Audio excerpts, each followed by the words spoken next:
Hello, and welcome to the Houston Area Women's Center. The following is designed to introduce you to the Advocate's 3'Rs. We begin by addressing the many barriers to leaving abuse and violence. Take a good look at the many reasons a survivor may not leave: children, economic constraints, love, confusion, legal status, pets, and the list goes on. These obstacles do not typically occur overnight. Abusive behavior can creep up without the victim survivors immediately noticing. Leaving does not equal safety. It is the most dangerous time. The perpetrator has lost all power and control. 45% of victims had taken steps to end their relationship immediately before they were killed. And 67% of these victims were killed in their own homes. On average, a victim survivor will leave and return to their abuser 7 times before leaving permanently. These are common excuses used by abusers for their violent behavior: denying, "I didn't hit her or him," minimizing, "I didn't hit her or him that hard, she or he just bruises easily," blaming, "It is her or his fault for making me angry," justifying, "I hit her or him because she or he was trying to grab my phone out of my hand." Remember, you cannot deny, minimize, blame, or justify your way out of violent behavior. Abusers seldom assume responsibility for their actions. There are common excuses for violent behavior among victims. The victim will often internalize blame for the abuse and will deny, minimize, and justify the abuser's violent behavior. That's in an attempt to keep the peace and/or avoid further abuse. These are common excuses from victim survivors. "He or she didn't hit me. He or she didn't hit me that hard. I'm not hurt. Yes, he or she hit me once in a while, but because he or she lost his or her job. If I hadn't gotten up to his or her face, he or she wouldn't have hit me." Remember, just because a victim survivor may make these statements does not make them true. It is important to remember that these may be physiological and emotional trauma responses.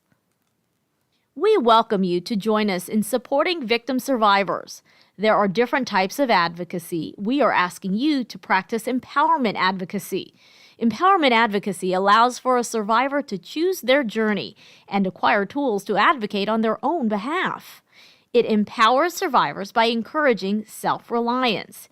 We can accomplish this by respecting their autonomy, providing resources and options, decreasing isolation, and helping them reconnect and build their independence, resilience, and hope. Learn and practice the Advocate's 3'Rs. Empowerment advocacy includes those 3'Rs: recognize, respond, and refer. Let's take a closer look. Recognize. Recognize by letting them know you believe them. Allow survivors to tell their story. Have a conversation and practice active listening. You may be the first person that they tell this to.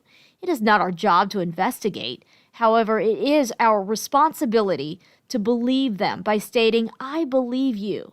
We want to acknowledge the injustice by stating, "The violence was not your fault. You do not deserve to be treated this way." Here are ways you can respond to help validate and support the victim survivor. Do not tell them what to do. They are the expert in their own life. You can validate by paraphrasing what they are telling you and use emotion words to confirm what they might be feeling. This can elicit connection with the victim survivor. For example, "What I'm hearing you say is that you are unsure of what to do next. It sounds like you are feeling scared and confused." Show support by simply asking how to best support them. You don't have to have solutions. Simply be a good listener. Provide options, not advice.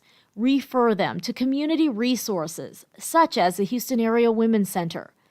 Plan for safety by asking them if they feel safe. Let them know you are concerned for their safety. And remember to respect their autonomy and check in with them if possible and appropriate.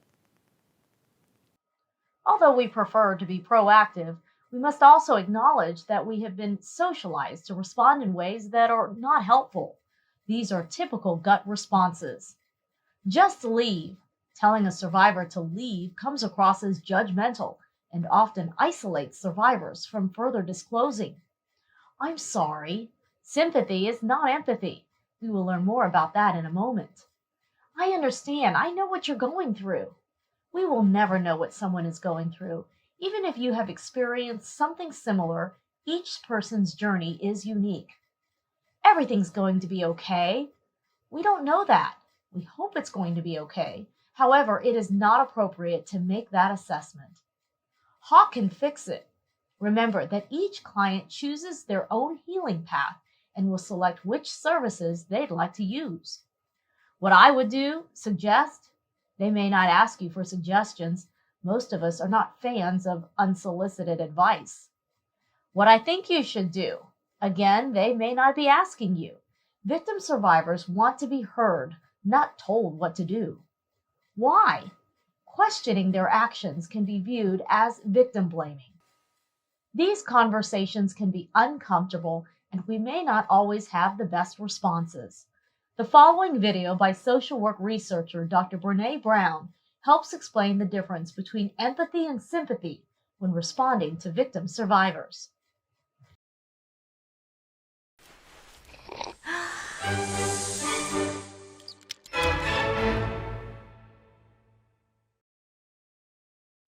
So what is empathy, and why is it very different than sympathy? Empathy fuels connection. Sympathy drives disconnection. Empathy, it's very interesting. Teresa Wiseman is a nursing scholar who studied professions, very diverse professions where empathy is relevant, and came up with 4 qualities of empathy. Perspective taking, the ability to take the perspective of another person or recognize their perspective as their truth. Staying out of judgment, not easy when you enjoy it as much as most of us do. Recognizing emotion in other people and then communicating that. Empathy is feeling with people. And to me, I always think of empathy as this kind of sacred space when someone's kind of in a deep hole and they shout out from the bottom and they say, I'm stuck, it's dark, I'm overwhelmed. And then we look and we say, hey, you climb down. I know what it's like down here, and you're not alone. Sympathy is, ooh, it's bad, no. You want a sandwich? Empathy is a choice, and it's a vulnerable choice, because in order to connect with you, I have to connect with something in myself that knows that feeling. Rarely, if ever, does an empathic response begin with at least. Yeah. And we do it all the time. Because you know what? Someone just shared something with us that's incredibly painful, and we're trying to silver lining it. I don't think that's a verb, but I'm using it as one. We're trying to put the silver lining around it. So, I had a miscarriage. Oh, at least you know you can get pregnant. I think my marriage is falling apart. At least you have a marriage.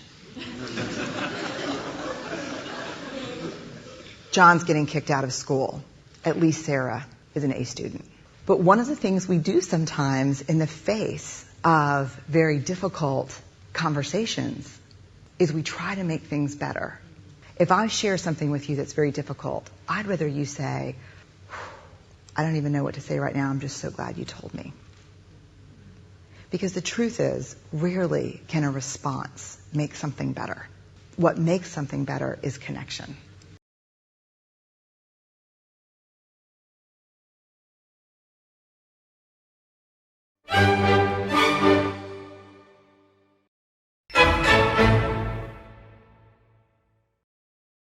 In spite of barriers, we believe that domestic and sexual violence can be stopped if we all work together to advocate for victim survivors.